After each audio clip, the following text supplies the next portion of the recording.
Hello दोस्तों, मैं हूं कौशल कुमार और आज हम लोग इस वीडियो में देखने जा रहे हैं वोकैब सीरीज का अगला पार्ट। तो चलिए स्टार्ट करते हैं। इससे पहले हम लोग 3-4 वोकैब कर चुके हैं, है ना, 3-4 डे का, तो उसको देख लीजिएगा और अब चलते हैं हम लोग इसमें आगे बढ़ते हैं। तो चलिए स्टार्ट करते हैं। आज का जो पहला वर्ड है वो है रैम्बल, RAMBLE। रैम्बल का मतलब इधर उधर घूमना, है ना, टाइम पास करने के लिए जब जहाँ मन होता है घूमने चल गए हैं, है ना। तो वैसे सेंस हम लोग क्या रैम्बल का प्रयोग करते हैं।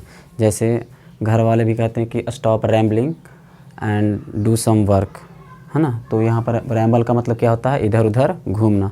तो चलिए अगर एग्जांपल लेते हैं तो देखेंगे। I like rambling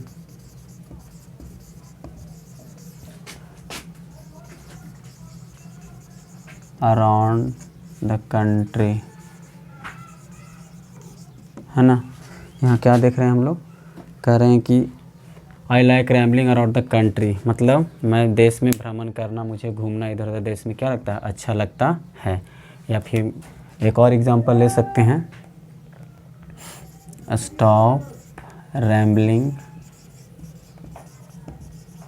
and start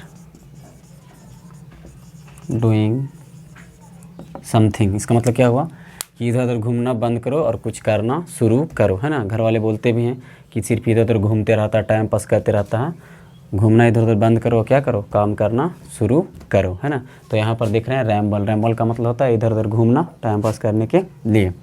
चलिए दूसरा वर्ड है ऊज, OOJD। ऊज का मतलब होता है किसी गाढ़ी चीज़ का धीरे धीरे बहना, है ना, किसी गाढ़ी चीज़ का धीरे धीरे बहना। जैसे अगर एग्जाम्पल लें तो हम लोग देख सकते हैं, पस was Ojing out of wound. इसका मतलब क्या हुआ, पस was Ojing out of wound. इसका मतलब ये हुआ कि पीप जो था, यानी घाव में पीप भर जाता है, वो क्या था, घाव से धीरे धीरे कहाँ बाहर निकल रहा था। पस was Ojing out of would, मतलब पीप जो था वो घाव से धीरे धीरे बाहर निकल रहा था। बस ऊज का हम लोग प्रयोग करते हैं फिगरेटिव यूज में, है ना। जैसे बोलते हैं in the meeting she was Ojing confidence, है ना, मतलब मीटिंग में उसका जो कॉन्फिडेंस था क्या कर रहा था, धीरे धीरे निकल रहा था। इट मीन्स उसका कॉन्फिडेंस दिख रहा था। वैसे सेंस में हम लोग ऊज का प्रयोग करते हैं। आगे है bolster. Bolster it means to make something stronger, किस चीज़ को मजबूत बनाना, सहारा बनाना, है ना, तो सहारा देना। तो यहाँ पर हम देखें, अगर बोल्स्टर का एग्जांपल लें तो कह सकते हैं दिस ट्रेनिंग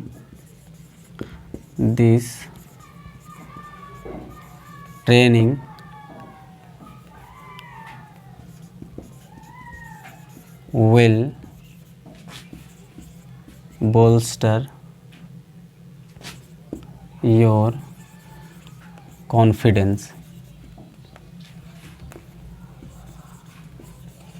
इसका मतलब क्या हुआ कि ये जो ट्रेनिंग है वो आपके कॉन्फिडेंस को क्या करेगा, बढ़ा देगा किसी काम को करने के लिए।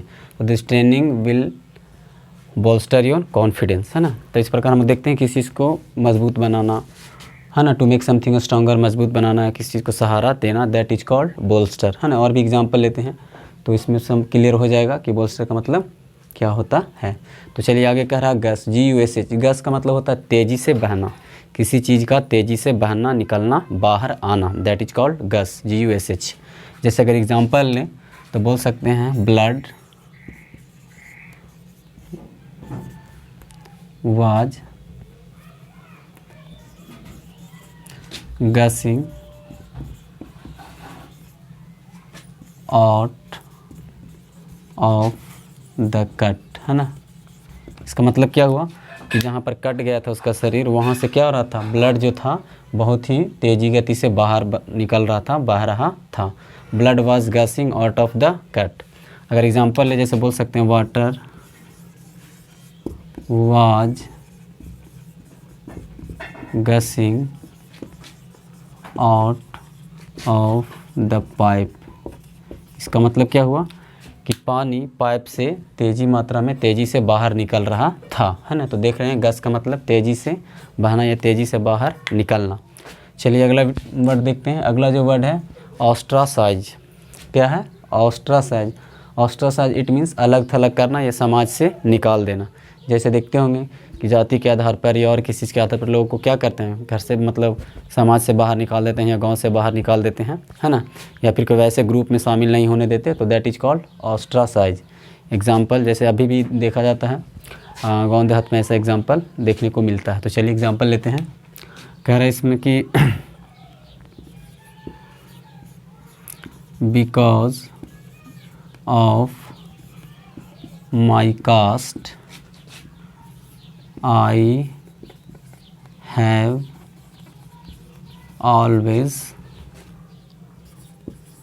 been ostracized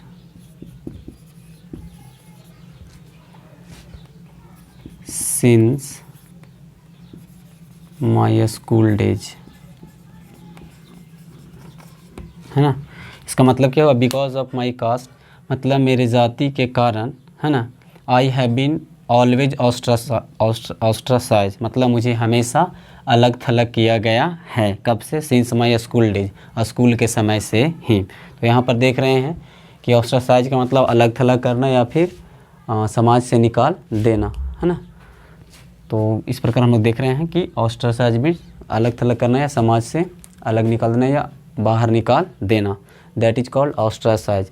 and the next one is spurn. Spurn means घमंडी तरीके से रिजेक्ट करना, किसी चीज़ को घमंडी तरीके से रिजेक्ट करना, दैट इज कॉल्ड अस्पन। जैसे मान लीजिए कि आपका कोई सीनियर ऑफिसर है या फिर आपका कोई प्रिंसिपल है, तो उनके पास अगर कोई प्रपोज़ल लेकर जाते हैं कि सर ये प्रपोज़ल जो है बहुत अच्छा है, हमारे कंपनी के लिए या हमारे इंस्टीट्यूशन के लिए बहुत अच्छा होगा फ्यूचर में, लेकिन वो उसको क्या करते हैं, बिना देखे बिना सुने जाने बहुत ही घमंडी तरीके से क्या करते हैं, उसको डिक्लेयर करते हैं कि नहीं ये नहीं होगा सही, ये तुम अपने हिसाब से बहुत करते रहते हो। तो मतलब प्राउड तरीके से, घमंडी तरीके से किसी चीज़ को रिजेक्ट करना, दैट इज कॉल्ड अस्पर्न, है ना। जैसे द प्रिंसिपल कह सकते हैं, द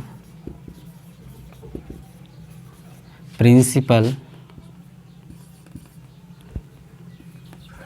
क्या है, अस्पर्न्ड, द प्रिंसिपल अस्पर्न्ड माई ऑफर, है ना। इट मीन्स क्या हुआ, प्रिंसिपल ने मेरे प्रस्ताव को घमंडी तरीके से क्या कर दिया, रिजेक्ट कर दिया, है ना।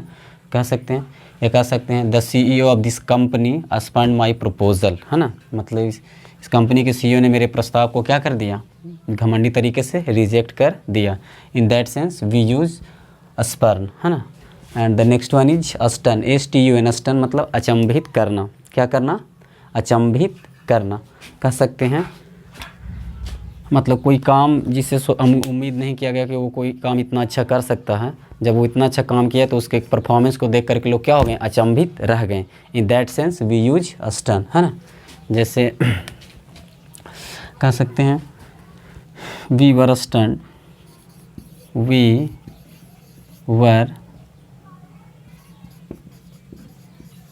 अस्टन बाय हिज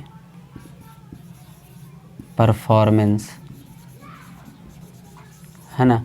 इसका मतलब क्या हुआ कि वी वर अस्टन्ड, हम लोग अचंभित रह गए या हम लोग अचंभित हो गए, किससे, बाय हिज परफॉर्मेंस, उसके प्रदर्शन से। उसने इतना ज़बरदस्त, उसने इतना अच्छा परफॉर्मेंस किया कि हम लोग क्या हो गए, पूरी तरह अचंभित हो गए कि ये भी इतना अच्छा परफॉर्मेंस कर सकता है।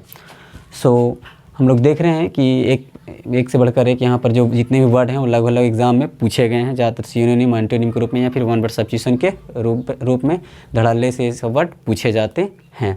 ठीक है, तो चलिए नेक्स्ट वर्ड है ब्लैदर, BLATHER। ब्लैदर का मतलब होता है बकवास करना। जैसे देखते होंगे किसी को भी कहीं भी वो गया हमेशा बोलते रहेगा, बकवास करते रहेगा, कभी किसी बात पर कभी किसी बात पर, मतलब हमेशा कहीं ना कहीं वो क्या करता रहता, बोलते रहता है ना, बकवास की चीज़ें करते रहता है। ठीक है, तो बकवास करना इट मीन्स क्या, बकबक करते रहें, बकवास करना, दैट इज़ कॉल्ड ब्लैदर, है ना। तो अगर एग्जांपल लें तो मेरा एक दोस्त है, जब भी उससे मिलते हैं तो हमेशा क्या करता रहता, बकबक करता रहता है। तो कह सकते हैं whenever I meet my friend he keeps ब्लैदरिंग।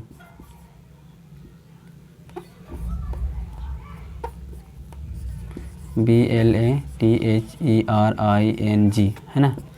मतलब whenever I meet my friend, जब भी मैं अपने दोस्त से मिलता हूँ, ही कीप्स ब्लैदरिंग, वह बकबक करता रहता है, वह बकवास करता रहता है। In that sense we use blather. And the next one and 9th one is stroll. Stroll it means walk in a relax manner, है ना। मतलब आराम तरीके से, आराम से चलना टहलना। जैसे देखते हैं सुबह सुबह लोग जॉगिंग करने जाते हैं, है ना, मॉर्निंग वॉक पे जाते हैं, तो क्या करते हैं, धीरे धीरे कदमों से टहलते रहते हैं। टहलना इस मीन स्ट्रॉल, धीरे धीरे कदमों से आराम से टहलना चलना। We use for that stroll, है ना। जैसे बोल सकते हैं people were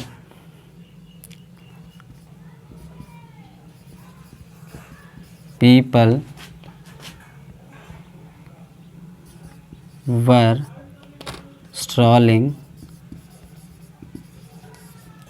along the beach, है ना। इसका मतलब क्या हुआ कि लोग जो हैं बीच के किनारे किनारे क्या कर रहे हैं, धीरे धीरे टहल रहे हैं, चल रहे हैं। In that sense we use stroll, है ना, walk in a relax manner, for that we use stroll. And the next one and last one is meander, है ना, टेढ़े मेढ़े रास्तों से चलना या आगे बढ़ना। In that sense we use meander. जैसे मान लीजिए कोई नदी है, यहाँ से लेकर के आगे तक ठीक गई है, लेकिन फिर वहाँ से बहुत मुड़ते हुए टेढ़े मेढ़े रास्तों से आगे चलकर समुद्र में मिल गई हैं। तो इसके लिए हम लोग क्या करते हैं, मेंडर वर्ड का प्रयोग करते हैं, जिस टेढ़े मेढ़े रास्तों से चलना या आगे बढ़ना, है ना। तो एग्जाम्पल अगर लें तो देख सकते हैं, कह सकते हैं आफ्टर, है ना, after this point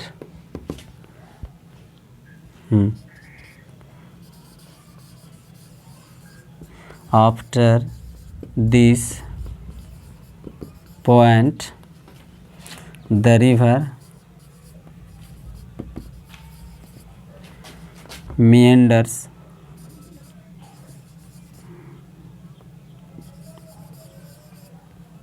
down the sea,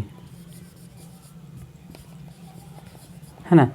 इसका मतलब क्या हुआ, इसका मतलब ये हुआ कि आफ्टर दिस पॉइंट यानी इस बिंदु के बाद जो नदी है वो टेढ़े मेढ़े रास्तों से आगे बढ़ती हुई समुद्र में गिर जाती है।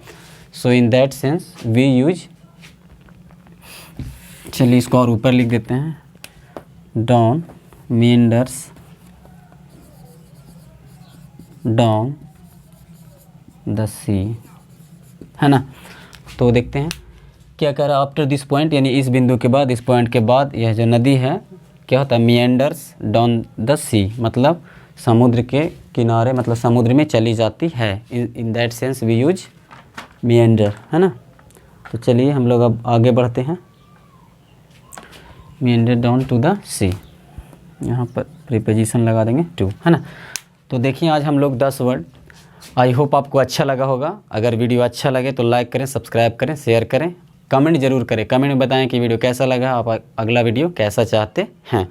ये मेरा एक अलग इनिशिएटिव है ना। मैंने इस वीडियो को जो वोकेबुलरी सीरीज है उसको मतलब कहीं ना कहीं पार्ट में बांट कर पढ़ाने की कोशिश की जा रही है, जो कि मतलब जितने भी व्यूअर हैं उनको आसानी से समझ में आए और डेली लाइफ में भी, और जो एग्ज़ाम है उस एग्ज़ाम को क्रैक करने में ये अहम भूमिका निभाएं। इसी आशा, विश्वास और उम्मीद के साथ इस वीडियो को लाया जा रहा है।